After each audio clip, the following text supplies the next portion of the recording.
Hello, my friends. Welcome you all again to my channel Walk with Rajashri.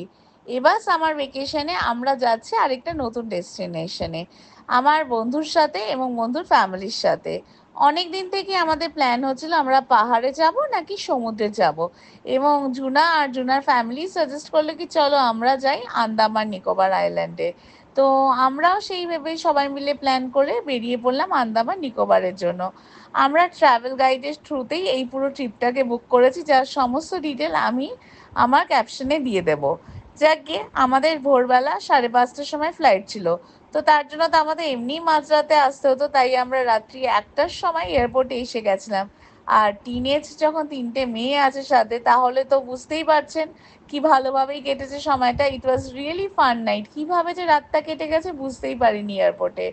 একটু ঘুরে খেয়ে দিয়ে গল্প করে 5:30টায় ফ্লাইট নিয়ে আমরা বেরিয়ে পড়লাম আন্দামান নিকোবরের দিকে।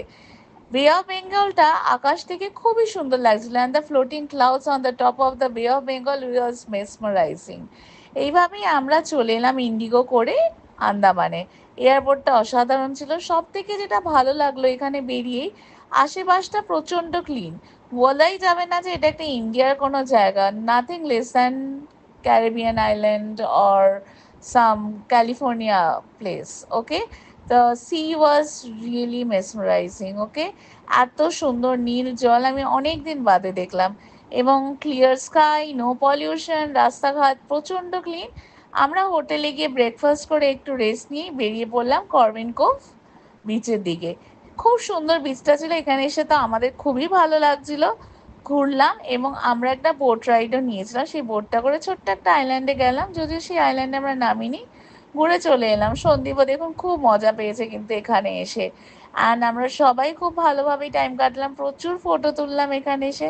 ফার্স্ট ডে তো সো এন্থুটাও তো আমাদের অনেক বেশিই ছিল। অ্যান্ড এখানে আমরা ঘুরলাম। এখানে খুব সুন্দর ভাজা পাওয়া যায়, যেটা হচ্ছে কলার পকোড়া বা নানা পকোড়া, সেটাও আমরা ট্রাই করলাম। একটু চা খেলাম, আর ডাব না খেলে তো সি বিচে আসাটাই মনে হয় অসম্পূর্ণ। এইসব করে আমরা চলে এলাম হচ্ছে সেলুলার জেলে। সেলুলার জেলে এসে আমাদের বন্দিদের বা ফ্রিডম ফাইটারদের, যাদেরকে বন্দি করে রাখা হতো এখানে, তাদের কাহিনী শুনে মনটা কিন্তু সত্যি খুব ভারাক্রান্ত হয়ে গেছিল। এত বেশি টর্চারের থ্রু দিয়ে ওদেরকে যেতে হয়েছে, এত বেশি নির্মম অত্যাচার সহ্য করতে হয়েছে, এবং আমাদের ফ্রিডম দেওয়ার জন্য তারা কত কষ্ট করেছে। I was feeling so much pain knowing how much struggle they have gone through. Anyways, এই জায়গাটাতে আমি নিজের বিশেষ কিছু ছবি তুলিনি, কারণ I wanted to feel the pain. রাত্রিবেলা একটা লাইট অ্যান্ড শো সাউন্ডের ছিল ওখানে, ওটা দেখে we are back to our hotel and let's wait for the tomorrow. So হোটেলে এসে জলদি ডিনার করে আমরা ঘুমিয়ে পড়েছিলাম, বিকজ আগেন আমাদের নেক্সট ডে উঠতে হবে 4 AM-এ। So see you tomorrow.